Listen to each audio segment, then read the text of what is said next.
One team, how you doing? So it's going to be day 2 of my cheeky little ab roller challenge. And with anything, okay, you know, when you do these challenges or when you improve it, when you want to improve anything, there's progressions to go through. And I'm not just going to hammer the ab roller, because although that is what I want to achieve, there's still a bunch of other muscles and different exercises that I should do to strengthen myself up to be able to do the ab roller. I'm going to include it in my training. So today I'm going to show you a few exercises that I'm doing. And obviously I will be documenting all this anyway, and I will be listing all the exercises that I do, but the video is going to be more of a snapshot of what's going on. So I'm in the gym again with my little tripod. People must think I'm nuts, but hey, it's all good. I'll give it a crack, and I shall see you on the next video. Cheers guys.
So that was my first set of ab rollers. Done a bunch of other exercises before, as you've seen, and for me now to be able to do one more rep than I did a couple of days ago after doing the other ab stuff is a big win for me. I mean, just push myself a little bit further than I did last week. Had a more volume and more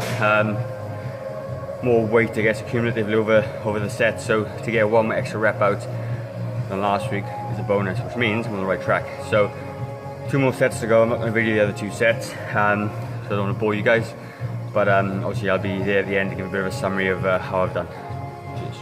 Alright, so there'll be one last exercise to do, and it is a from standing to a sort of a long drawn out plank, and it's basically a big regression of a big ab roller from standing, which is my ultimate goal. So it's a little bit easier than doing the roll, and I think, well, I do know, is because you got some friction on the way down with your hands on the carpet, whereas the roller essentially spins on its axis, which means there's very little friction, so it's harder to pull back in. But when you walk back from your hands to your feet, you can push into the floor, and a few other muscles help along. It's a bit easier. So that's going to finish off on that exercise, and yeah, I was pretty sore already. So yeah, day 2 in the bag, I think, in a minute. So stand by.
managed 10, not too bad. A bit tough on the old shoulder actually, after my bit of a shoulder injury a little while back. But another 2 more sets of that. I'm done. So that's my workout done, and I'm back in the car. The reason I'm in the car doing this is because A, the music is super loud in that gym, and number 2, my PT room isn't fixed. I still got a broken light, which means I can't actually do anything in there. So I sit in the car, and it's not a bad day. Anyway, so my workout today was a hit and abs day. So for every, basically, I did 3 sets of each core exercise that you've just seen, interspersed with three sets of skipping for 40 seconds each. So it's a good way to get some high intensity interval training in a short space of time. It's low impact for my knees, and gets me a good heart rate, a good heartburn, good calorie burn, and I'm kind of resting in between the ab exercises because I've obviously ramped up my ab stuff at the minute to be able to do a standing ab roller. You know, I need to sort of program this properly, not just come in and do a couple of arbitrary ab exercises and go home like I normally do. So it's a really cool challenge for me to do it. I've done it lots of times over the years, like, you know, bringing up a particular exercise for me. First one I ever did was pull-ups, and you know, it took me 9 months to actually be able to do one, and I did it, and now pull-ups are a part of my general routine. And it still amazes me now that I can do pull-ups with a weight on. I mean, that's just mind-boggling to me. It's such an amazing feeling to be able to do that, knowing that I couldn't do any and the hardship it was. Same with my knees and my legs and everything else. I've had lots of knee operations, as you know, as I keep talking about, but I've always managed to rehab myself properly to be able to still move quite big weights for me. I remember when I first started deadlifting, I could just about barely lift 10 or 15 kilos off the floor. And when I got to my top strength there, I was doing about 135, 140 kilos deadlifts. And that's phenomenal for me. I mean, I'm not a massively strong guy, but you know, that's huge. Same with squats, and with squats. And so now I'm going to take on this ab challenge. And yeah, it's going to be awesome. I know I'm going to be able to do it. I just need to be patient, and patience is what I do. I can be patient easily enough. So what I'm going to do now, I'm going to strip the camera over. I'm going to show you what I did, and I'm going to put the description of what I did in the YouTube video underneath, so you can obviously, if you want to follow along, you pick this up early on, you can follow along with me, and I'll explain each exercise that I did and the reason why I did it. So I hope you can see that. So obviously got hit and abs at the top, and this is week 13 of the current training phase I'm in right now, what those numbers mean.